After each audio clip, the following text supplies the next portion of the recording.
Welcome back to the Dear Katie podcast. This is Katie Kessner. I am the primary host of the Dear Katie podcast, and we are so delighted to have you take this journey with us on our weekly podcast episodes. I just want to remind everyone to do great self-care. Thriving is part of the purpose of this podcast, and we definitely want you to take a break at any time. Warm bath, fresh air, walk a dog, have a bite of chocolate, whatever you need to do good care for yourself. Just as a reintroduction, if you're not familiar with me, I am the woman who was on the cover of Time magazine at age 18 as the first in history to speak out nationally and publicly as the victim of date rape. And HBO made a film about me, and I went on to become the executive director of the Take Back the Night Foundation. We are the oldest, largest global movement on sexual violence in all forms for all people in the world. So we encourage you to visit our website for lots more information. So I'm going to turn it over to our host and our guest for today. Hey, everybody, it is Katie Kessner, and this is the Dear Katie podcast. Welcome back. I'm so glad you continue to listen in. The journey is always interesting, and you are going to find our guest today just fabulous, and I think a breath of literal fresh air out in, I think, in the national park at the moment is where Sydney is. But let me tell you a little bit about our special guest of the day. Sydney Williams is a speaker, author, and founder of Hiking My Feelings, a nonprofit organization dedicated to the healing power of nature. Her 15-year and counting career in communications has run the gamut from launching Oscar Mayer's social media channels and working with Fortune 500 brands to educating the public about the importance of stewardship and equitable access to recreational opportunities. Through it all, she centers empathetic storytelling, like she centers on it, I think, and allows her curiosity and enthusiasm to lead the way. Sydney has been featured in the HuffPost, Psychology Today, U.S. News and World Report, and on the SXSW stage. She is also a certified wilderness first responder, an instructor at the Desert Institute at Joshua Tree National Park, an instructor at the Field Institute at Sequoia National Park, and a founding member of the Outdoorist Oath. Sydney has been nominated for Woman of the Year by San Diego Magazine. Welcome, Sydney. Hi, Katie. Thank you so much for having me. The coolest bio. I wish I'd done half those things, but I've done some other things that are weird and unique. So I'm all excited to talk to you. You sound really creative and extremely energetic. So where did you grow up and how did you come by this whole path that you're on now? Well, it's funny. I grew up in Overland Park, Kansas, which is a suburb of Kansas City, and I didn't grow up outdoorsy. Not to say that there aren't recreation opportunities in Kansas. Yes. There are, but my version of outdoorsy was going to the community pool and riding my bike around the neighborhood. So that was not, my upbringing was not an outdoorsy one. I played sports, I did cheerleading, all the things that you do growing up in the Midwest. And I find myself here today in Sequoia National Park as a result of the worst day of my life and everything I've done to heal from it. Oh, so amazing, glad to be here. Well, I think if the worst day of your life can lead you to a life of adventure and breathing fresh air, that's not the worst thing. And maybe sometimes the U-turns we take through terrible trauma are worth it. You know, I would say only this. I'll throw this back to you, Sydney. A ton of times I'll be on the stage and someone will say, "Are you ever glad that you were on the cover of Time magazine for being raped? Like, are you ever glad for it?" I'm like, well, I wish I was on the cover of Time for something else. However, I'm really glad that I spoke out and did something about it. So what can you share? Like, what was this U-turn moment in your life? What do you want to talk about? Yeah, of course. That's why we're here. So yeah. I was, whoa, man, where do you start? So I did the whole like perfectly tight-knit Midwestern family thing growing up. Like my parents were my best friend. I could tell my dad definitely anything. Your parents were cool? He was like, we were like this, thick as thieves. Yeah. That's awesome. Yeah. And we had such a strong like familial upbringing. So I did all the things that one does, the path that was laid out for me, and the path that do you have siblings too? Like two parents and siblings? I have two parents and one sister, Okay. who's 2 years younger than me. Gotcha. So, I went to the University of Kansas for my first attempt at college. And there, in the absence of being able to be on the cheerleading squad, and I'd like to do that with an asterisk, I didn't try out for cheerleading in college because my Okay. mom had a horrible body image issue that she so generously passed on to me. Oh, And crap. one of the things Did she one of say the don't things she eat the said, Oreos? Like, no Oreos for you? I don't know. oh, yeah, no. It was the line was, "Sydney, now you better watch what you eat or you're going to end up like me." Oh, crap. Yeah. So Yeah. for my whole life, I've been like the Ah, biggest offense that I could commit as a citizen of this planet was to be a fat woman. oh So, my gosh. um, Mine was, and I'm still bad. I'm wearing red lipstick. My mom's like, you cannot leave the house without lipstick. And look at me, hey, I'm you're still holding doing up it. your end of the bargain, Katie. I swore on something. I wear but now I just wear it so people watch my mouth instead of my body, actually. I don't know if that makes sense at all, Sydney, but It like makes if I complete can and keep them total focused up sense. here, it's like, who cares what's Yeah. going on Less down of here? this. It's Yeah. the crazy So things we do in our head. no kidding. Well, and another great line from my mom when I was like, I'd like, because, I was born and raised a Kansas Jayhawk. My whole family loves the Jayhawks. So I was like, I'm going to KU. And I got in and I was like, what about cheerleading? And my mom was like, honey, you know that they wear crop tops, right? Oh my God.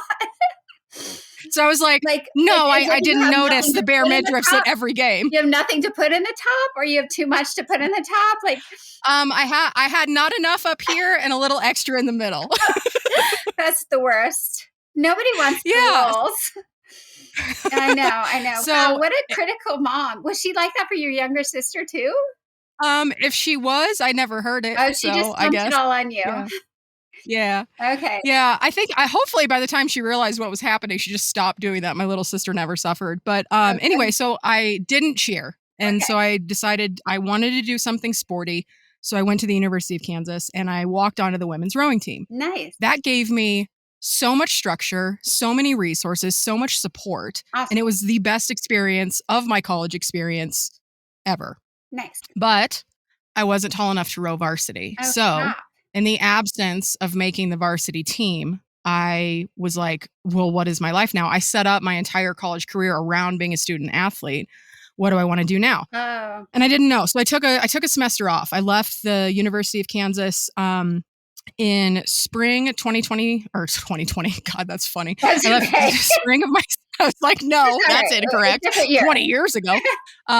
So spring semester of my sophomore year, I left the University of Kansas because my family was moving down to Florida. My dad is a travel journalist and a travel writer and a photojournalist. And surprisingly, being based largely in the cruise industry, he has more assignments based in Florida than he does the cruise industry in Kansas. So we There's moved a to lot of Florida. cruise ships coming to Kansas. Yeah, so many. So many. Yeah, so we moved to Florida and it was spring break, and in Kansas during spring break it was still like kind of snowy and coming out of winter going into early spring, and it was gross. And in Florida it was like 75 and sunny, and I was like, peace out Kansas, I'm just going to move to Florida. Nice. So I took a year off. And I wanted to get in-state tuition status, so I took a year off, did some work. I worked with Walt Disney World for a little bit. I was friends with Chip and Dale Oh my and some of the fun gosh. characters. Are they still Yeah. alive? I forgot if they killed those off. Nope, they're They're here. still there? They're alive and kicking. Yeah. Yeah, I was like, I And think they so, started in the 60s or 70s. They're yeah, like all original. still there. Yeah, okay. Yeah, they're part of the original crew. So, Yeah. after when I was working at Disney, I met somebody that was working at our local restaurant, and I went there. I got a job. I made more money in my first shift than I made all week at Disney. Oh my God. So I quit Disney. For sure. And so I started there when I was 20, and I was going out after work and had a really nice time and made lots of friends. And then one night, right around my 21st birthday, got all cute, went to the local bar after work where all the hospitality people go. And I had on my heels and my cute little skirt, and I was like feeling myself, as the kids say these days. Yeah. And I was absolutely hammered. Like, drinking was my favorite pastime, as one does in their early 20s. I was Yeah. really good at it. And my friend that I worked with, who led me to this restaurant job instead of working at Disney, we had worked together at both. And then we both left Disney to work at this restaurant. She was like, Sydney, you are way not okay to drive. Come home with me and you can go home in the morning. And so I did. Mm-hmm. So I went home with my friend. I slept on her couch. And there's this guy that worked with us. He was one of the kitchen staff at the restaurant. And he was kind of like tooling around at the bar after work. And when I was working at the restaurant, like this guy worked on the line. So like when I messed up in my early 20s, you know, space cadet style, and I forgot something for one of my tables, this guy was like my dream team, right? Oh, Like I was like, wow. yo, He had your back I all forgot the the time? fries. He had my back. And so he was like, here's your fries and give him some extra, or Oh, here's an extra sweet. side of, yeah. So Yeah. like he was like my buddy. Mhm. And then he wasn't. So I went home to my friend's house. This guy was also out with everybody. And I guess he thought we were having an after hours party. We were not. Mhm. And I was on my friend's couch and I went to sleep that night. He had asked if I wanted to hook up and I was like, no. And then he like didn't take my no seriously. So like I went into my friend's room and I asked, I was like, do you have a condom? Like loud enough for him to hear. So I was doing my due diligence. Oh, God. I don't know. Yeah, I hear you. But I was like, say no. Because I didn't want to hook up. So I'm mouthing, say no. Like, I don't care if you have supplies for a good time. I don't want to have one. Yeah, yeah. So I said no. And then she said, no, we don't have any. And I was like, see that? We don't have any. Mm. So then I was like, okay, no, hard no. And as far as I knew, no meant no. And there was no expiration date on the no. Yeah. And I was still hammered. So I passed out on the couch. And the only reason that I woke up was because I was being assaulted. Mm. And that's how I woke up. Oh, And I didn't know what was happening at first in my groggy state. And I was just like, oh my God, what's happening? This could be life or death. Like, this guy's nice at work, but like, I don't know, he's kind of a bad boy. Like, what if he tries to kill me? Like, I have no idea. oh So my God. I tapped into a coping mechanism that I also learned from my mother, in that when there was conflict in the house, she would pretend she was sleeping or go down for a nap, or she would just go read a book. And so I was like, okay, well, I was sleeping when this started and I hadn't opened my eyes yet. I was like trying to figure out what the heck was going on. And I was like, I'll just pretend I'm sleeping and hopefully this will be over soon, but that seems like my best chance of surviving this. And so he got done with what he was doing. And then I told my friend I was leaving. I didn't tell her what happened. She didn't know. She was asleep when it was going on. Oh, I just like knocked. I was like, hey, I'm going home. She's like, all right, have a nice day. And then I went home, showered, looked myself in the mirror, and I was like, I'm too smart for this. Like, girls like me don't get raped. yeah, That doesn't happen. right. And I never told anybody for 11 years. Oh my God. And I just held on to it. I didn't go to the hospital. I didn't go to the cops. I didn't tell my parents. I didn't even tell my friend whose house it happened at. I was just like, this doesn't happen to girls like me. What that actually means, I don't know. Nobody should get assaulted. But in my mind, I was like, I've done everything right. I said no.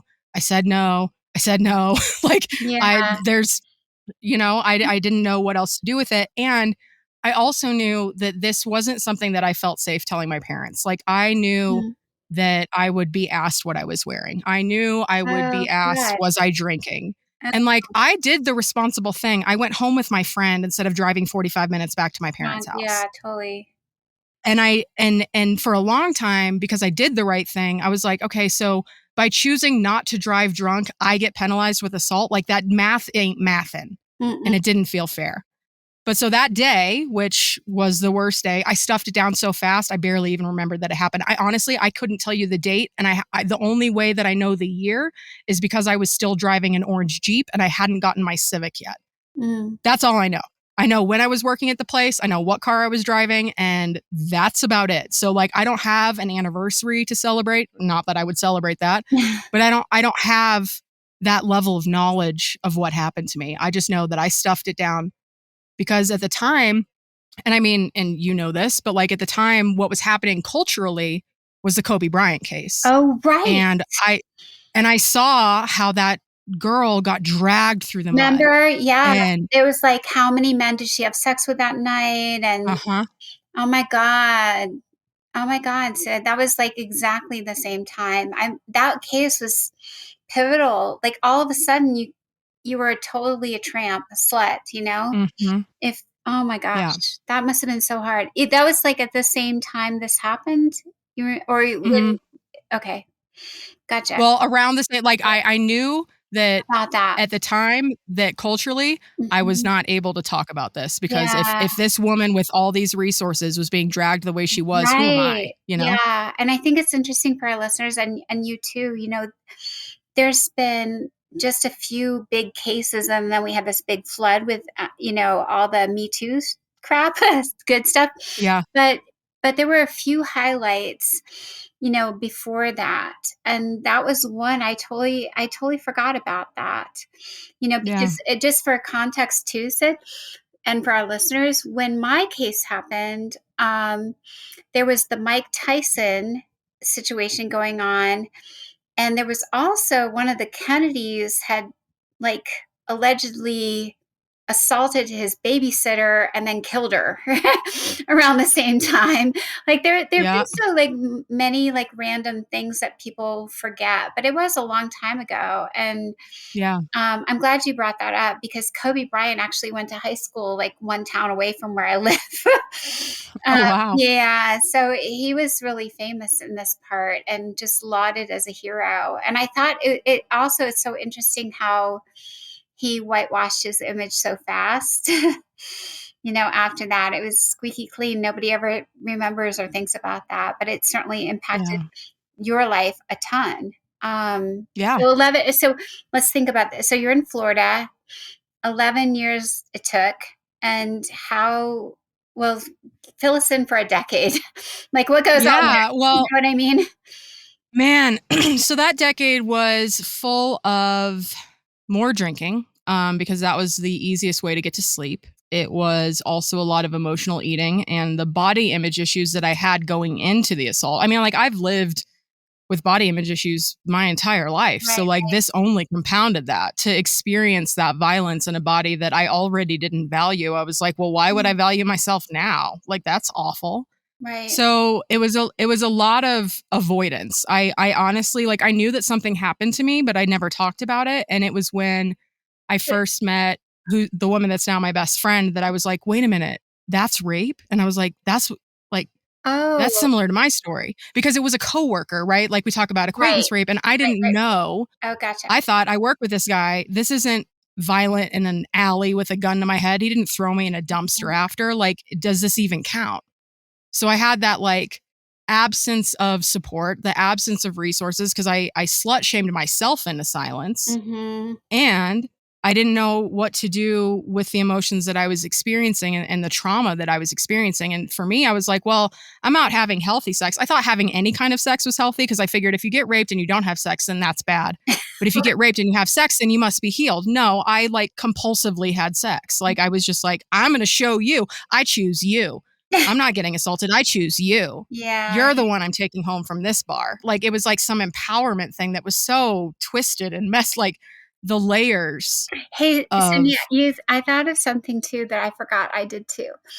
I started wearing black like I wore I don't think I've ever told people. I wore no bra. Like after at college, like people were harassing me so much. I was like, I will be the slut.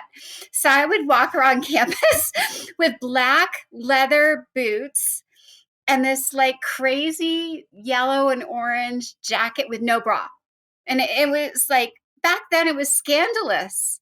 Like yeah, I would wear black leggings, black boots, and I'd come and I'd be getting all A's, and I'd be like, yes. It was like the same idea. Like I'm gonna show you, call me a slut, and yeah. I don't I'll know. reclaim it. I was like, I'm gonna be your worst nightmare. Yeah. So Yeah, well, and I mean, and from a healing perspective, like, so I didn't when I had access to therapy, I was terrified of it, so I never went, oh never gosh. pursued it. Did you When I try it didn't at have all? You didn't no, try. not until 2021. Oh, wow. So, Okay. yeah. No Yeah, way. so, yeah, that's the crux of the story. So, when I had access, wasn't interested, terrified. I didn't need somebody to tell me I'm broken. I already know this. Like, how you think you can fix this? Not interested. Well, when I was ready, I couldn't afford it. So, in the interim, in that 11 years, I read every book that I could get my hands on. I tried meditation, I tried journaling exercises.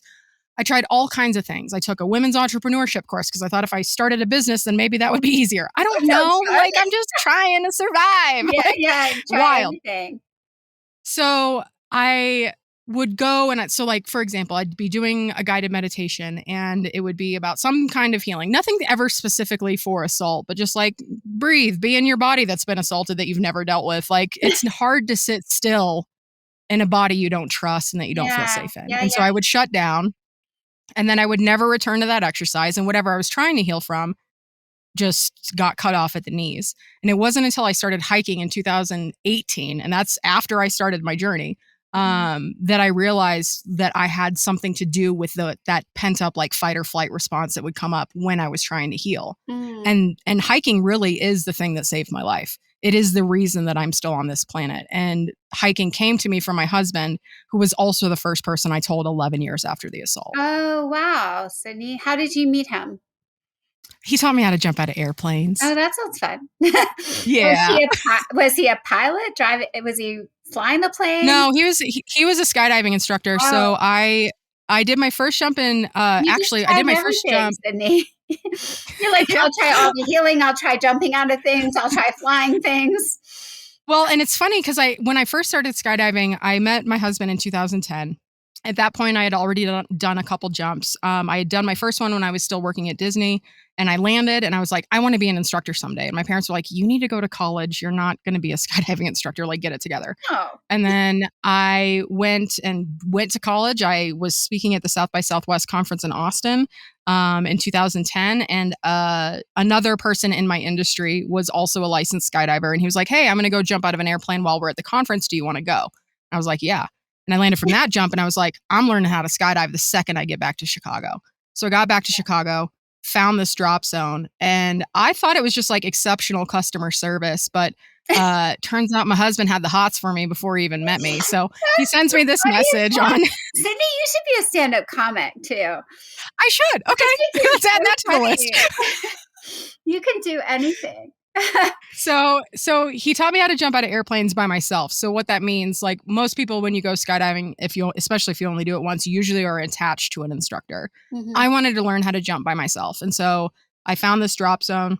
The guy that runs Free Fall University at the skydiving center that I was jumping at sends me a message before my first class. And he was like, hey, you're my only student. So if you can get out here earlier than planned, let's do that. So I did. And I got there and I walked onto this drop zone. It's the middle of nowhere, Illinois. And first of all, before I get out of my car, I have to finish listening to Kelly Clarkson, Miss Independent, because I'm hyping myself up. Nice. Right. And you can't just cut that song off in the middle. It's got to be the end. So I finish, I get out, and I'm like, chi-chi's out, chin up, ready to go. Just walking. And then I fall, feet, knees, face, in the volleyball court, walking to the airplane hangar where they store the aircraft. Oh, no. And I was like, I'm about to jump out of airplanes, and I can't even walk on my own 2 feet. This is horrible.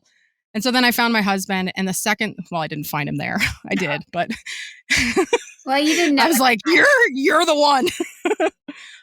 But he taught me how to save my own life. He's an incredible instructor. He says, and I argued this for close to a decade, but now I just give in and say it's true. I gave him googly eyes the entire time he was teaching me, and I denied that vehemently for almost a decade, but it is what it is. And he was like, are you, at one point, because I'm an affirmative listener, and I'm like, yes, after he says stuff, and I'm like so engaged. I'm like, oh my God, tell me more, you beautiful man. He was like, are you actually listening, or are you just nodding and saying and I was like, oh, I'm actually listening. That's perfect. Yeah. And I was like, 1, you can handle me. 2, you can challenge me, and 3, watch this. And I almost aced the test. And he was like, first of all, you are the most attentive student I've ever had. I was like, despite the fact that you thought I was just nodding and saying correct. I got the highest score of the thousands of students he had taught up until that point. And I was the fastest one to pick up the information. Like, we got done with the class in a breeze because I was like, I'm smart, so it's good. So I go and I jump. I learn how to skydive. We just celebrated our 14-year anniversary of the day that we kissed, and our first kiss was in free fall. Oh, that's so fun! Yeah. You can't beat that. So that's a movie right there. Yeah, you can't. You couldn't even do it. That's what I said. I'm a storyteller, and Yeah. I landed from that jump, and I was like, if this is not my last first kiss, good luck to the next guy. How do you top that? You You can't. can't. It's perfect. Yeah, no. So Barry is my husband, and he's the one that I told first. And Why did you tell him, do you think? um Or how? Or whatever you did there. Like, yeah. why, who, So what, where, when? it's adorable. So picture this. You're in a cute little craftsman cottage in San Diego, right? 75, sunny, breeze coming through the window. We're watching The Bachelor, as one does. As well as. And there was a contestant. And so this was The Bachelor. I told Barry in 2017, and this was before Me Too. So whenever Me Too happened, whatever season was before that, Yep. there was a contestant who, as all the women do on their days off when they're not on dates with The Bachelor, they're all sitting around a mansion getting drunk, right? So And there's one girl, and wait, you forgot the part where they're bikiniing and. oh yeah, they're bikiniing inside on a couch, Yeah. sipping mimosas. And this one gal, I've thought about going and trying to find this episode so I can like send this girl a message, because she said, in not so many words, she was kind of dancing around it, as we tend to do when we're in mixed company and uncomfortable. She hinted at the fact that something so tragic, so traumatic had happened to her, and she never told anybody about it because she was so ashamed that it happened to her. Mm-hmm. And my husband takes the remote, pauses it, turns to me, and he's like, Sydney, is that something that happens? Like, do women do this where they don't talk about things that have happened to them because they're ashamed that they happened? I already like him. I know. I can't believe you asked that question. I know. And I was like, there's hope for us. Yeah, or not, because I might have gotten the last good one. We'll have to. Yeah, I'm worried about that. Barry, we need to clone. Let me just get some stem cells, extract, petri dish, a few of those, DNA map. Make a few new berries. Yeah, so I was just like, oh yeah, Barry, there's lots of things. And I didn't tell him then, but like 2 weeks later, we were sitting down, and I was like, hey, a couple weeks ago when we were watching The Bachelor, and you asked if I had anything like that was going on, and that if I did, and if I ever wanted to tell anybody, that you could take it and you could handle it and you'd be here for me. And he was like, yeah. I was like, I got something. I was like, can we sit? And he was like, yeah. And so then I told him, and he was like, oh my God, I'm so sorry that happened to you. Like, wow. And I was like, and you're the first person I told. And he's like, I can't even imagine what that must have been like, Sydney. For over a decade, you've been walking around holding on to this secret. Like, how can I support you? Like, what do you need? What can we do? And I was just like, honestly, at this point, I don't know. It just feels good to get it off my chest because I haven't told anybody. Oh my God. And then, yeah. And I've never longed for a deeper connection with my husband. Like, you start by learning how to save your own life and sharing a first kiss in free fall. Like, it's immediate bonding, and not in a traumatic way, but like deep trust right out the gate. Like, this man literally taught me how to save my life if my parachute malfunctions, and that learning and that confidence that I could do that informed the rest of my healing journey from that moment forward. Like, I had no idea what was coming. Well, I think what's really amazing, Sid, is that you had that, which enabled you to open up. But I think what's even more unique is that he was willing to listen and support you and be intuitive and empathetic. And so I think you should still honor that the first kiss magic thing and the trust was like formative, and it was like the bedrock, but the rest of it was just like still not a guarantee. And that's a testament to who he is, And so hopefully there's some decent men listening today because they should learn, like, it's so good. You just said he listened. He asked the right questions. He asked them in a nice way. And I think you said the first thing you said is, how can I help? Like, he didn't want to solve it. He was like, how can I help you? And I think so many men are just wired to like think that they can solve everything, which they can't. They'd like to think they can, but they just can't. And part of it's just like men just need to settle on in and realize, like, you can't change it, but you can help by listening and supporting. Like, don't go kill him. Don't go slaughter. Don't get your knife out. Don't find the jail. Like, we're past that, I don't know. What do you think? Like, yeah, I'm in total agreement. And that is consistently been a theme for me in that Nice. every time that I run into something that needs healing, Mm-hmm. Barry he's not here to fix, he's here to support. And he's 11 years older than me. He's been through a lot. Oh He my God. has a lot of answers to Nice. life's questions, but he doesn't ever try to fix. That's so He awesome. always tries to support. And as painful as it is, because I take a while to learn lessons sometimes, but like he's never trying to force me into healing faster than I'm ready for. And he holds space so I can heal at my pace, which is sometimes frustratingly glacially slow. But there's no other way to go about it. And if there's anybody listening that's like not having this conversation with their partner, Mm-hmm. given the statistics, chances are your partner's probably experienced assault in one way, shape, or form. And if they haven't talked to you about it, it's entirely possible they haven't talked to anybody about it, if my case is any kind of indication. And the way to open up that conversation is, I guess, go find that episode of The Bachelor and then pause it when they ask, because it's a really great segue into Right. some really powerful bonding and powerful care in our relationships. Yeah, for sure. For sure.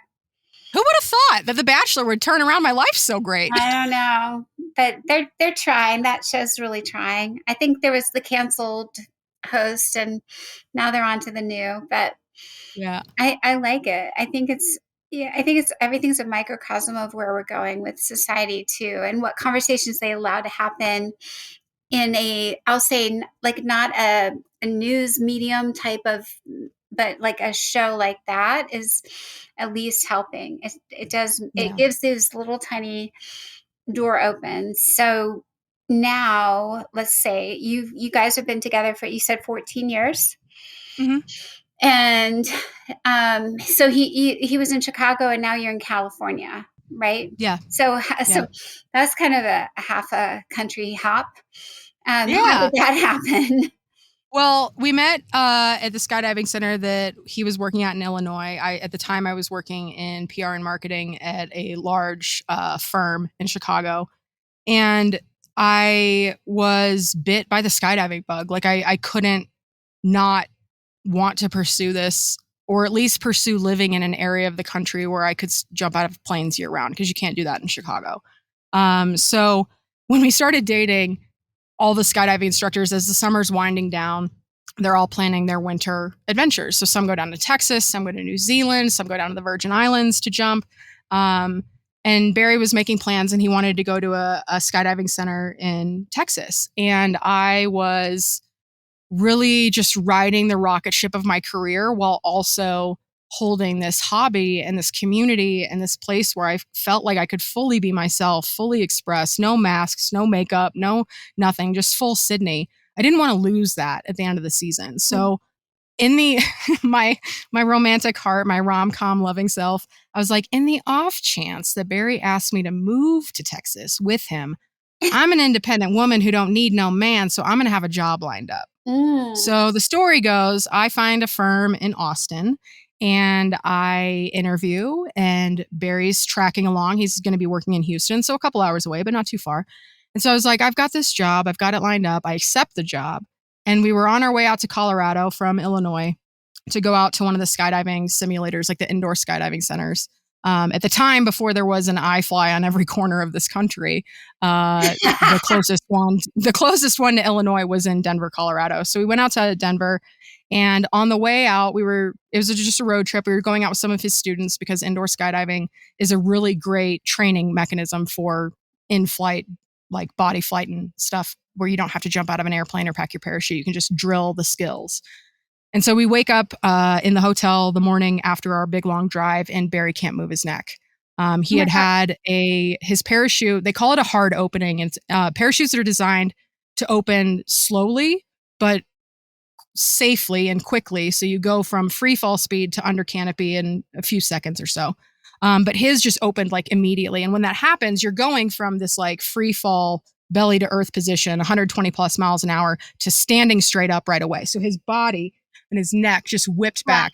God. And he had some pain, but he didn't know that it was as bad as it was until he woke up and he couldn't move. And we took him to the ER, and they did an x-ray, and he was millimeters away from complete paralysis in his cervical spine. Oh my God. And the car ride and the position he was in, or the way he slept, or just being in a car for 14 hours, it activated it and really aggravated it. And so he ended up having emergency neck surgery to fuse his two of his vertebrae in his C-spine. Mm. And I thought I was going to lose my person. Oh, And also that meant that he wasn't going to Texas. So I had just accepted a job in Austin, and now Barry wasn't going to Texas.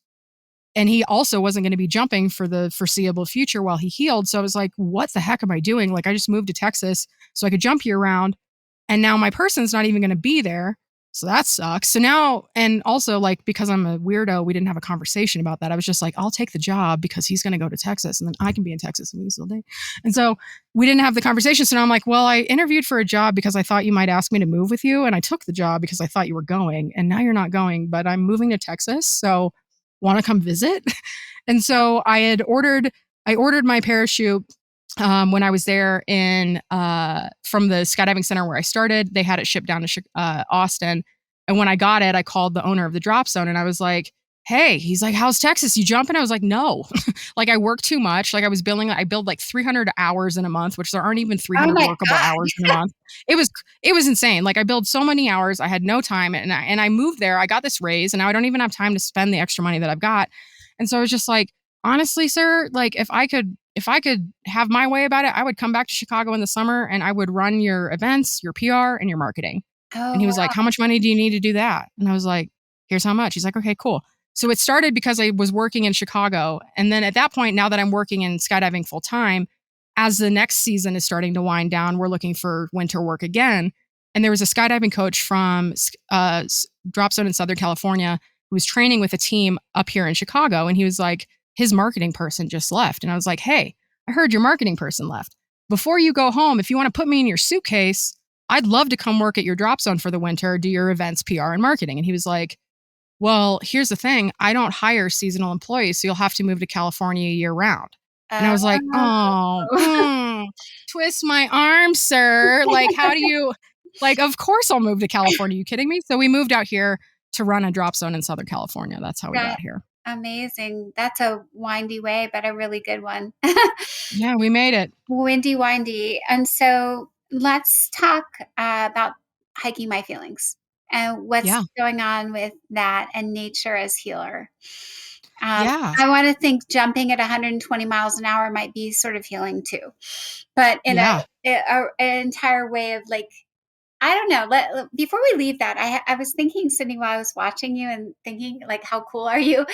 But when you go that fast, does it just devoid your brain of trauma? I'm thinking, like, it takes away everything. You know, you could drink Yeah. yourself, but you could just plummet yourself to the earth, and there's nothing else to think about. And my only analogy to that now, I mean, I feel like we thought about things very similarly.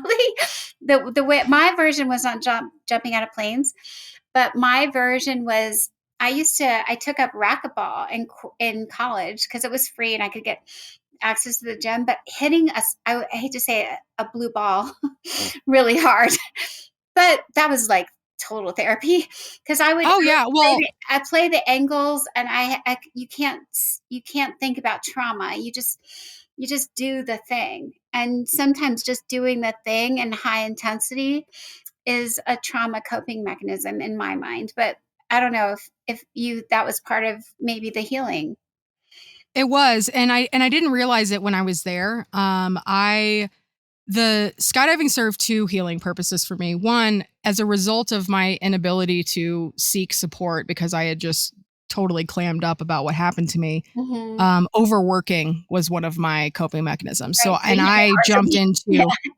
I jumped into a place where I was like, I'm an intern. I got to prove myself. I got hired 8 weeks into a 16-week internship because I hustled so hard. Oh. I jumped the first position, like completely skipped it, and got hired at the second level of the rungs of the ladder at that agency. And I got promoted within a year from that first promotion as well. So Mm-hmm. I was killing it. And it took all of my attention. And so what I was healing at the time was my overworking, but I didn't realize that my overworking was a function of avoiding healing from the sexual assault. Mm-hmm. So now looking back, and I used to say the minute of free fall was my zen because I didn't think about client emails and I didn't think about meetings and deadlines. But ultimately, it's everything you just said. I couldn't think about anything else other than what was happening in the skydive. No trauma, and like to that point, nothing good, nothing bad was going through my brain. Only Living. the tasks at hand. Yeah, Yeah. I like thinking about that for a second, Sydney, because that's where I think you also go into nature, and I know we're headed there. But I don't usually get like I love the podcast because I get to think with smart women like you, and we're Yeah. like, oh, I never thought about that before, and that I was thinking like what I find so amazing about you, Sid, is like I feel like you are so creative and so thoughtful and intuitive about navigating your own situation. Um, and I had to be that too. Like I Mhm. resonate with you a lot, and I just figured it out. You just do stuff and you keep trying stuff, and you know it's like really wrong. Like when you said it Yeah. took me like the glacial pace. I don't know that it was like it wasn't glacial for me. That's like I would say it was more like volcanic. Like Mm. I just or Mm. earthquake. I was just going pound on stuff until like it would break, and I'd be like, more earthquakes, please. Like Yeah. I need to rebel rouse as much as I could. And when we're so young, like you too, it's like, and we don't have that much support, and we don't have money, and we don't care about crap. Like it was just like, I'll go try anything. I mean, most of the people, I think your story is awesome. It's awesome because you were thinking, and you were doing, and you were navigating, and I didn't have a counselor either that I liked. But I'll say one thing, Sid. I tried one once at college, and she's like, I think you seem upset. Like or I think we should, Really? yeah.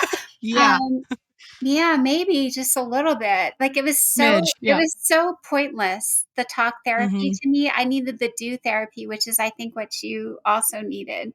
I needed Yes. the do, not the think. If I got my headspace, like I think you spun your head space because you're so smart into your work, and that was helpful because you could fill that headspace that could be trauma space with Yeah. workspace. I don't know if I'm making sense, but you No, yeah, spun it totally. that way. Yep. And then I either had to be like full on academics or full on, I don't sit still, I don't watch sports, I need to do the sport. So Yeah. it's like if I sit there and watch it, I'm like, oh shit, my head goes to trauma again. But if I'm actually doing it, then I'm full of like, I have my head's occupied, my body too. Yeah. I don't know if that Yeah. makes sense, but Makes total sense. I feel like I resonate with you a lot. And Yeah. I don't always like feel like I meet people who are survivors who like did it kind of similarly. But Yeah. I'm Yeah. No, really, it's nice to feel like I'm in good company on that. yeah, no, no, no. I feel like our brains are really wired. Except for I never did the cheerleading. Not just because I had nothing up here, but just like I just automatically was thought I'm not pretty enough. And there was Uh, like all these perfect girls in my high school, and I was in Pennsylvania, not Kansas, but central mm, Pennsylvania, where we had cow tipping and football. Um, and we had lots of cheerleaders, but they were all like perfect. hmm. So I was not. But Yeah. okay, so now we're out in California, and how do you and Barry and is Barry how did he heal from all of this? I forgot that part. So you go out there and he's with you, but Hmm. how did he get healed from the trauma injury? Oh, well, yeah, I mean, he got the surgery, it healed, Oh, he's it good. did. Yeah, Okay. Was that like a it was, a long no, healing or not? no, about 6 months maybe. Not, Okay. it didn't take, he didn't jump that winter, but we moved back to the, drop zone in Illinois the following March. So he was, a couple months down. The accident was, or the surgery was in September, and he was jumping again in like May the following year. So not too bad. Okay. So now, okay. I just wanted to like seal that Yeah. one.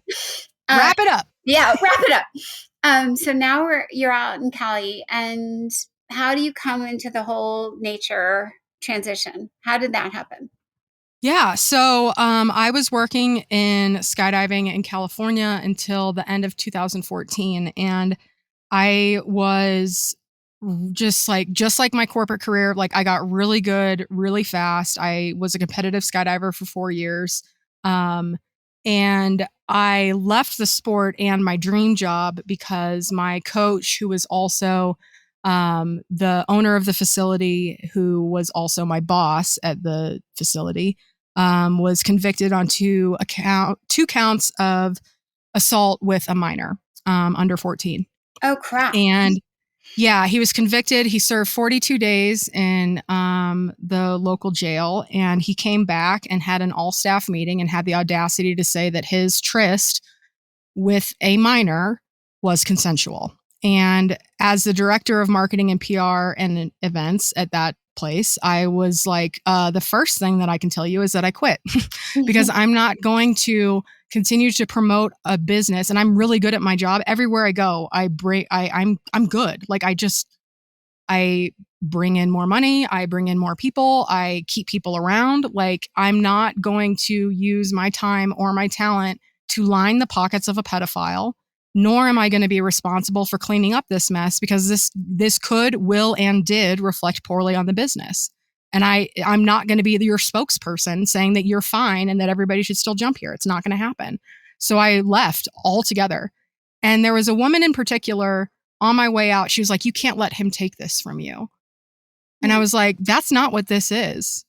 He hasn't taken anything from me. A bunch of my friends died in the 4 years that I was skydiving. 23 people passed away.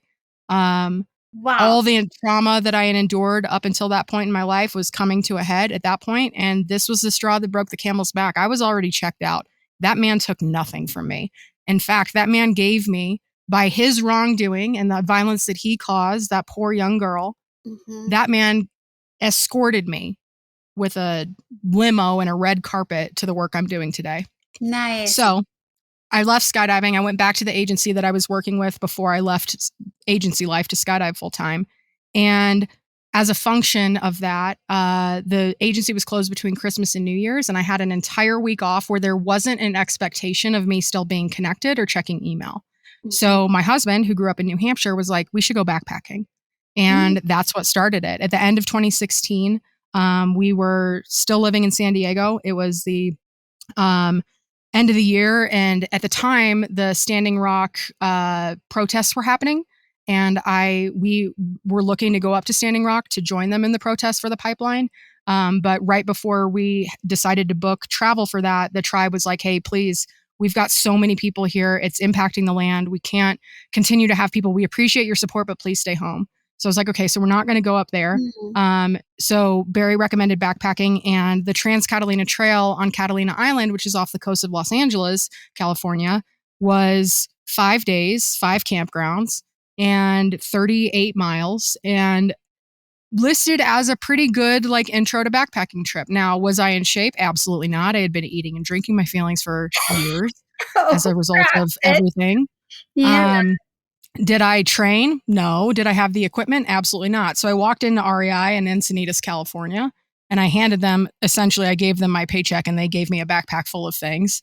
It wasn't that direct of an exchange, but I was there and I didn't have any of the right clothes. And to kind of like set the stage for like where I was before this first hike, I was probably 60 to 80 pounds heavier than I am today.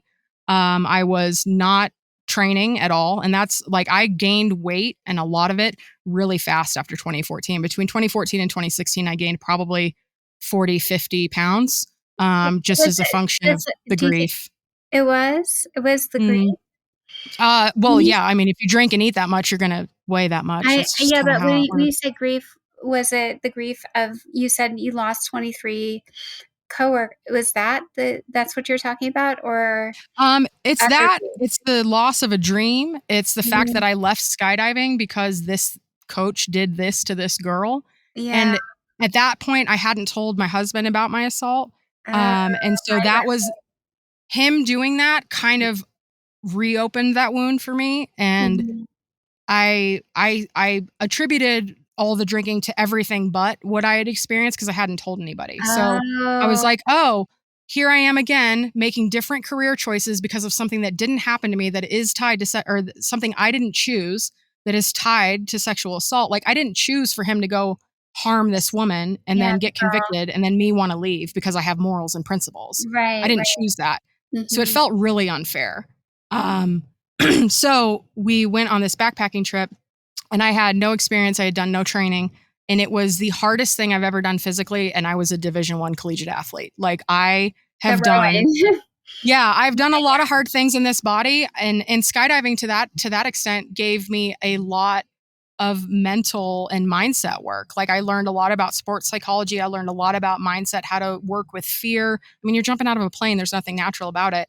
So all of this experience that I had in this body, in my mind, now I was like, what do I do? Like I hadn't had peace and quiet to myself. I hadn't been alone with my thoughts in the way that I was on the trail that first time. I hadn't been in this body doing something that difficult when I was that unconditioned. And so my story spans, like the book and everything, and the origin story of the work I do today spans these two hikes. The first in 2016, the second in 2018. The one in 2016 was a purely physical journey. I was out of shape. I had no idea what I was doing, and it revolutionized my relationship with my body. It was the first time when I went shopping for that trip to get all the things I needed, was the first time that I had ever stepped into a dressing room and did not punish myself for the way I looked. I just got curious. I was like, I don't recognize this body. I'm also buying the biggest sizes I've ever worn, the biggest sizes that this store currently sells. How did we get here? And what would be possible if I used this hike as an opportunity to honor my inner athlete and get back to that mindset? And what would be possible if that's how I approach this new chapter of health, this healing that I'm going to have to do? I didn't set out on a healing journey. I set out on a backpacking journey that led me to a health journey that led me to a healing journey. So I was like, I got a blister a quarter mile into a 6-day trip. My feet were like ground beef. They were just tore up from the floor up because my shoes were a size and a half or a half size too small. My socks were wrong. I didn't know what I was doing. I couldn't walk right for 2 weeks after that first trip. I didn't even finish the trail the first trip because I was in such poor shape and in such poor condition. And 9 months after that first hike, I got diagnosed with type 2 diabetes. So, oh God. So that the mindset work from my rowing days and the taste, that little taste of like, oh, when I exhaust myself outdoors physically, my mind is clear. I got that from rowing. I had a little taste. Didn't have language for it, but after like 2-a-day workouts on the collegiate rowing team, I would get done and I'd get back to my dorm at night and I would just zonk out. But I also wasn't thinking about all the things that were happening. So that was nice. Skydiving gave me the opportunity to look at my fear in a different way and to learn how to control my breath and how to be in a body in a very stressful situation, which is plummeting towards a planet. So these like stepping stones, these like little blocks of things that I had tried were setting me up for success to manage a chronic illness, which I did not intend to get. So I got the diagnosis, and my doctor made it really easy to understand diabetes management. And it was through her consultation of me and helping me develop a diabetes management plan that led me to the work I'm doing today. And that I stopped eating like a 12-year-old boy. Food, you got to get it under control. You got to dial in a nutrition plan. I started walking every day. Now, I went backpacking, wrecked my body, but I loved it. That first trip, I was like, I don't want my body to be the thing that gets in the way of my enjoyment of this activity. So how can I live my life in a way where I can do more of this and enjoy more of it and do more of it? Like, I want to be out here for longer. I like more days, more miles. Like, I love how I feel when I'm out here. I am my best self outside on a trail. How can I build more of that into my life? So then the diabetes diagnosis, I was like, well, I could probably start walking. So I started walking around my neighborhood and then eventually local trails. I took my medications as prescribed, but it was the last bucket of this like quadrants that she gave me: food, medicine, exercise, and stress. Stress was the big one. And my career was through the roof stressful. I was still working at the agency. I got diagnosed the week before fall premieres, and my lead client was NBC Universal. So it's one of the most chaotic times in the entertainment industry is fall premieres, any kind of premiere, but fall premieres for NBC. And so I got diagnosed and I was like, all right, I got my nutrition dialed in. I'm taking my medications as prescribed. I've got the support of my husband. Barry jumped right in and started everything that I was doing. He was like, I'm in, I'm with you. Let's go. And so I started losing weight and I was like, yeah, I'm losing weight. I'm finally getting skinny because I've tried everything. Apparently managing for diabetes is the way to go. Ozempic. Yeah. Yeah. I was pre-Ozempic. I had to learn it. I had to learn it the hard way. You did the real way. Yeah. So it was a really interesting journey, and diabetes management gave me both the tools to reevaluate my health from a perspective that was true and evidence-based and rooted in like medical fact, rather than every other attempt that I had tried to make to get healthy, and by healthy I mean skinny, was vanity. Like I wanted to be smaller, wearing smaller clothes so I would impress people that I used to know. I don't know, like just all the things, all the stories we tell ourselves. But diabetes was like a wake up call that was serious enough that I needed to get it together, because I know what I don't want. I don't want to be on medication for the rest of my life. I don't want this disease to progress to where I need to amputate a foot. I don't want to lose my eyesight. I don't want to have neuropathy, right? So like it was serious enough that and we caught it early enough that if I actually believed that I could do this, and I did, then I could, in theory, I could reverse diabetes. And I did within 9 months. Wow. I channeled every people-pleasing tendency I've ever had into being the best diabetes patient my doctor's ever seen. I was like, I'm going to get an A in diabetes management. I want straight A's across the board for my entire medical team. And I did that. And it was everything. But in the process of learning how to do that, before I did the work that I'm doing now, like I was in the throes of diabetes management. My stress was not going down working at the agency. So I left the agency to join my friend's startup, which is not a stress reducer. But I figured, at least if I'm going to overwork, this is work that I care about. And then maybe the stress will kind of even out. It didn't. And so then I left the startup after 95 days. I was the chief marketing officer. I was like, I am having panic attacks twice a day. It's been going on for 2 weeks. My blood sugar's through the roof. Like I have these metrics, and I'm so now in tune with my body that I know the signals that my body's trying to give me, the ones that I have been ignoring or suppressing or numbing for decades. Now I hear it loud and clear, and I know what I'm about. I know where I need to be. I know where I want to go. I don't know what's next for me career-wise, but it's not this. And so I left the startup, but I had booked a second trip on the Trans-Catalina Trail for my 33rd birthday. Oh, and nice. I had 2 weeks between when I quit and when I was going on the trail. So I was like, okay, for these next 2 weeks, for these next 2 weeks and then the 6 days I'm on the trail, I'm just going to follow my feet. And I'm going to trust that everything that I've done up until this point will point me in the right direction. So I was on a training hike, and I was standing there at the top of this mountain in San Diego, California. And I was like, I don't have a job, and I don't have anything lined up. For the first time in my life, I am not super prepared, Sydney. I don't know what I'm doing next. So I'm going to be an influencer. And I don't know if influencers like wake up one day and they're like, I'm going to be an influencer, or if you get to be an influencer after you like do something really well and people pick up on it. Right. But I was like, I'm in charge of my own life and my own destiny. I am going to be an influencer. And this hike had like 360-degree views of San Diego. And I was like, I'm going to show the world what it looks like from up on high on this mountain. Except it was socked in. Not a scene to be seen. Oh, crap.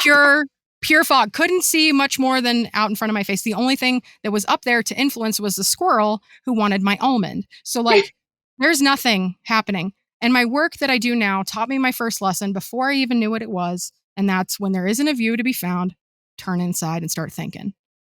And I was standing on top of this mountain, having just quit 2 jobs in the span of 5 months, a newly diagnosed, now uninsured person living with diabetes. And I was chill. Like, Katie, when I tell you, I could have fallen asleep at the top of this mountain.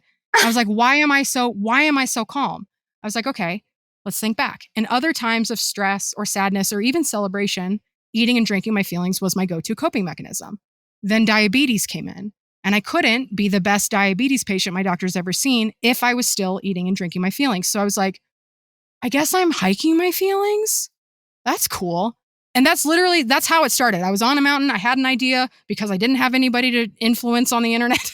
God, even when I say that, I'm like, you are such a loser. But like, I didn't know, like, I didn't have anything to do. And all I could do was think about my currently not stressed out state, though I should be stressed for everything that I've endured on paper.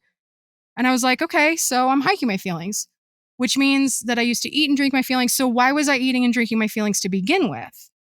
Like, it's allowed in our society. It's celebrated in our society. One of my first breakup tips was like, jump into a pint of Ben and Jerry's. And then when you get older, it's like, here's a bottle of wine that'll put you to sleep. And so I was just like, why was I eating and drinking my feelings to begin with? So then I go on this other trail, or I go back to the same trail. So this the second hike is like, I'm a lady that does what she says she's going to do. So I have some unfinished business with the trail I didn't finish. That's one aspect of it.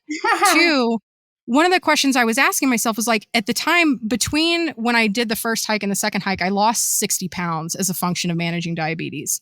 I had been training. I was then in the best shape of my life, including when I was a collegiate athlete. So I was like, what would be possible on this next hike if the hike itself wasn't the hard part? Because the hike was the hardest part of the journey last time, like the physical endeavor of moving my big body across an island. That was the experience. Now that I know what this trail is like, I've been here before. So if I can kind of tune out on all the what ifs about your first time backpacking, because now I've done it, what is available to me emotionally, spiritually, or otherwise, now that I know that I can do this hike? And that question revolutionized my entire life. Like, I thought the first hike changed everything because it changed my relationship with my body, and it did. But I had no idea, because even at that point, like going into this hike in 2018, I had told my husband about the assault. Me Too had happened. I was outwardly speaking about my experience. Like, I was like, hey, I've been through this thing. And now I wanted to put this hiking my feelings thing to the test. And so in the absence of the physical challenge, and that's not to say that backpacking for 5 days is not hard. It is. It's a big deal. But it wasn't as hard as it was the first time, which freed up a lot of emotional energy and a lot of space in my mind to not worry about my blood sugar, because I tested it and it was fine. To not worry about my physical stature, because like we bombed up the mountain. That first day, we cut 2 hours off the time from what we did the first time we attempted that trail on that first day. So I'm like, I've got all these signs like, okay, your nutrition's dialed in, your hydration's dialed in, your mindset's dialed in, your body's dialed in. Let's go play. And I had the most emotional experience on this trail that I've, like, to this day, I still haven't had such a profound experience. I have more of them now, and there's a depth to the connection I have with nature. But that second hike was where I connected the dots, and I answered that question. Why was I eating and drinking my feelings to begin with? And I figured out, and that's where I connected the dots, that I was hiking and I was answering all these questions, like all those negative thoughts that we have that go through our mind. You're too fat, you're too old, you're too dumb, you're too whatever, you're a slut, blah, blah, blah. Like all the things that I had tried to heal from my entire life, but specifically the assault up until that point, everything that felt inaccessible to me before was now accessible because I wasn't talking crap to myself. Like I didn't go into fight or flight and freeze in the middle of the healing. Like I was hiking and processing and using all these tools that previously hadn't worked for me because I was sitting at the time when I tried them the first time, I was sitting in a body that I didn't feel safe in a body that I didn't trust, and a body that disgusted me.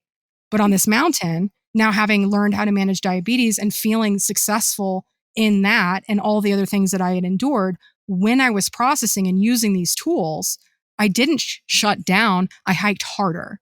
So when the things about previous decisions or things about the assault or things about business choices that I made, like all those things that try to keep me down, my inner committee or my inner critic, as my friend calls it, the shitty committee in your head.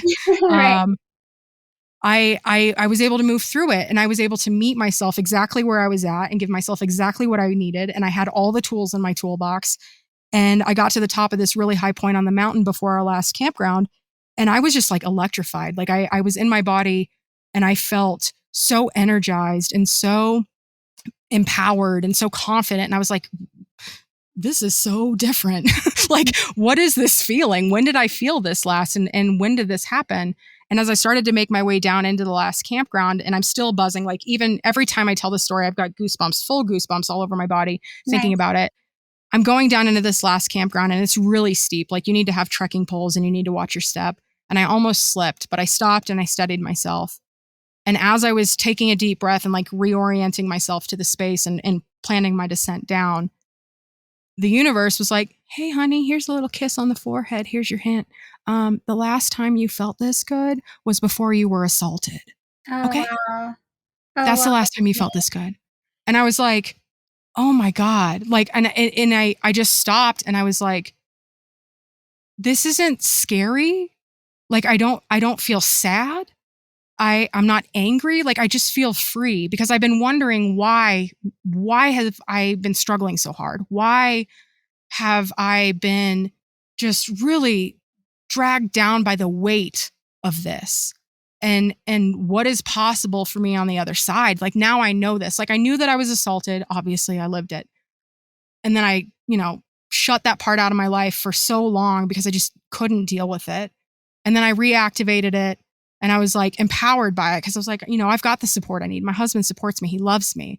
My friends that like now I'm talking about this freely, I realize how many of my friends have also been through this. And so I have the community that I need. I have the support that I need. And I'm just like, oh my God, like what else is possible? So we wrap up that trip and I was like, the first point of contact that I made when I got back to cell service wasn't to my friends or family who were tracking my progress. I didn't have time for that. I survived. They'll figure it out. The first point of contact I made was to the Catalina Island Conservancy. And I sent them a DM on Instagram and I was like, hey, I am on the island. I've had 2 hikes on the Trans Catalina Trail that have radically changed my life, my perspective. I genuinely believe that these hikes are the reason I'm still here on this planet. How can I protect and promote this place? And then just as quickly, the next thought came in was like, can I repeat what I just experienced? Can I create an area of acceptance and non-judgment, like the support that Barry provides to me? Can I give that to people? Can I give them the tools that I've tried to use that never worked for me until I was in motion? Can I do this in a beautiful place? And can we give back to that place? And we can, and we have been since 2018. And it's been the wildest ride to do this work and to replicate that experience and to introduce people to the healing power of nature and to these tools that are really, really pivotal. But if you live in a body that does not feel safe, you can't sit still. And to ask people for people who offer resources for healing and mental wellness that aren't informed about how trauma manifests in the body and how difficult it can be to try to deploy those tools when you don't feel safe sitting still in a meditation. It's so short-sighted. And I wanted to be able to find language to articulate why this was different this time. And when I first started this, I didn't have that language. It was through the repetition of creating these experiences, having these events, and seeing my journey reflected back to me from other survivors of assault, but also domestic violence, also all the things that life throws your way. Like the work we do isn't exclusively and only for people that have survived sexual assault, but gosh darn it, it is super effective for those of us that have.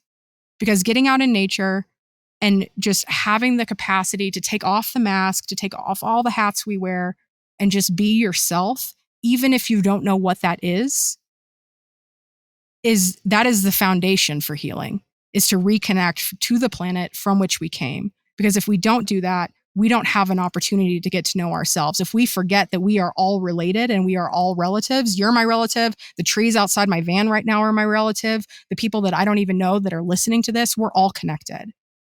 And we have forgotten that because of the society that we live in. So the second that we can get outside and start finding the language that we've lost to articulate both what has happened to us and also to recognize and give language to the healing that we're receiving from these places, that's my life's work now.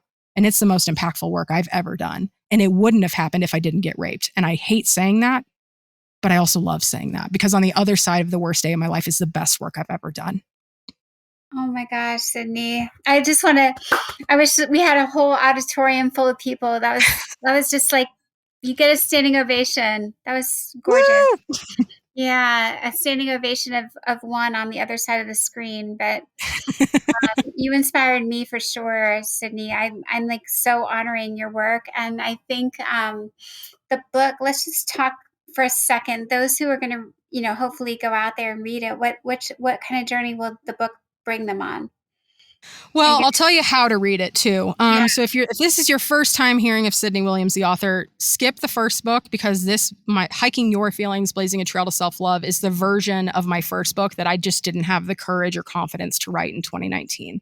Mm-hmm. In that this book tells the story similar to the one that in way more detail, of the 2 hikes I did across Catalina Island, the first in 2016, the second in 2018, and all the lessons learned along the way. So if nothing else, it's an inspiring read. If you skip the resources because you're like, I'm not ready to work on any of this, that's fine. If nothing else, you'll read a story that's highly entertaining. I mean, I almost pooped my pants on the trail. Like, it's not all doom and gloom, right? Like, we're talking about some real life stuff. Yeah.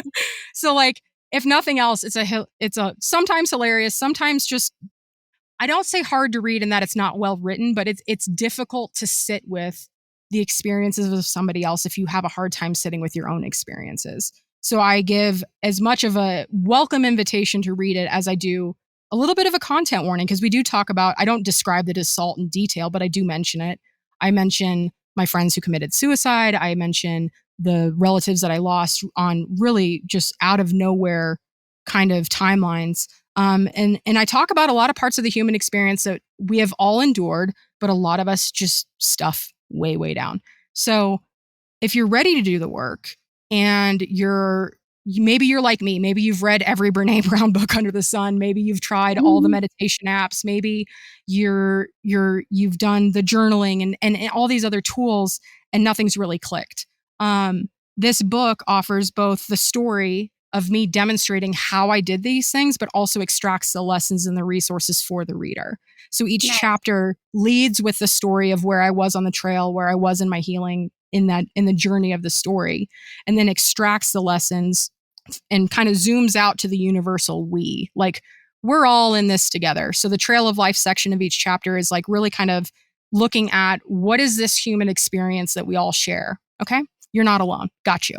And then the next section is mindful miles. And that is a bunch of different prompts. And you can use those as prompts for reflection for yourself in a journal, or we like to use them in our programs as a way to center the experience. So you can take a journal prompt and go for a hike and use that hike to think about the thing. They're also great to have conversations too. So you can use these mindful miles prompts, go grab a bunch of your friends, take a prompt and go have a really deep and powerful conversation on the trail. And then the last section is called next steps. And that's exactly what it sounds like. It's the next steps to heal this particular area of your life on your journey as a human.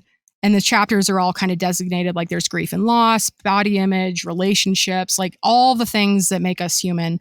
We kind of touch on a little bit of all of it. Now, is this a book specifically for grief? No. Is this a book specifically for survivors? No, but it encapsulates all the things, because while it's important to be able to compartmentalize and to focus specifically on one thing at a time, because that's kind of how healing works, you can't do all of it all at once overnight. It is important to remember that, like, we experience all of this. Everybody will lose somebody. Everybody will be in a relationship that harms them. And hopefully everybody will be in a relationship that heals them. And so it's really just a rally cry for finding a way to move through, not avoid, not numb, not get over, but like literally move through the pain of the things that we've endured, and to remember how to celebrate. That was so well spoken. Sydney, I think that you painted a perfect entrance and opening to, really enjoy your work and your book. So I am personally delighted to have met you and had you on the podcast. And we will put all of the information about the book in our show notes. So I'm just thinking next steps for you. Maybe you'll start leading hikes for, like groups of survivors, and you'll have the whole thing planned out to go alongside the book. I can see it happening. I can tell you don't sit still, not once, not ever. So, it's so good. You're amazing, Sydney. It's such an honor to have you and host you on the podcast. Is there anything else you want to share before we wrap up? Oh man, I think the most important thing for supporters of people who may or may not yet identify as survivors, just tapping back into what Barry did. And just like, when you find, if this is something, if you're listening to this and it's on your heart that you want to support the people in your life in this way and to open up this door, check first with yourself to make sure that you do have the capacity to support. Supporting somebody through this can be a very heavy journey. It can be a very long journey, lifelong, in fact. But if you have the capacity and you have the desire, ask the questions. And if you need a script, then do what Barry did. Hey, is this a thing that happens? And if so, do you have anything like that? And can I help you through it? Just know that I'm here. And sometimes, like, maybe not even ask them what they need, because a lot of times we don't know what we need, but just let us know that you're there. And that's Nice. what I would say for that. And if you're a survivor, read this book because it's going to help you. I know it will. Oh my gosh. Thanks so much, Sydney. And I'm so glad you're out there. You're in which Sequoia National Park right Yeah. now? Yeah. Yeah. Well, enjoy the sequoia trees. They are treasures themselves. They are um, indeed. yeah, for sure. And for our listeners, thank you for joining us again for another episode. And together we thrive and survive and grow and find some, hopeful parts of Sydney gave you like 100 million things today, so I hope one or two of those would resonate and pluck you off the floor if you're on the floor, and if you're in the sky flying high, continue to find some more wings. So tune in for another episode. Remember, if you are someone who's on the path of finding justice, we have the hotline on the Take Back the Night website, which is free and puts you in touch with an incredible trauma-informed attorney.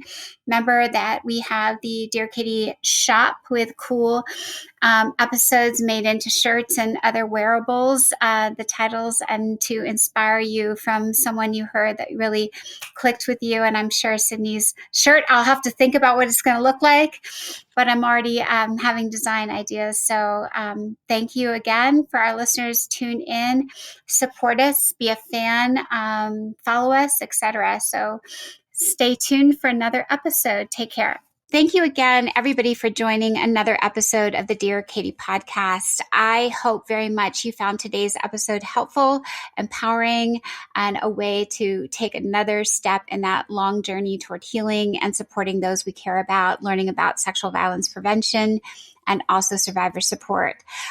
For those of you who don't know, again, the Take Back the Night website has tons of great resources, books, self-care options, cool merch. If you're feeling like you need a wearable, we have great t-shirts.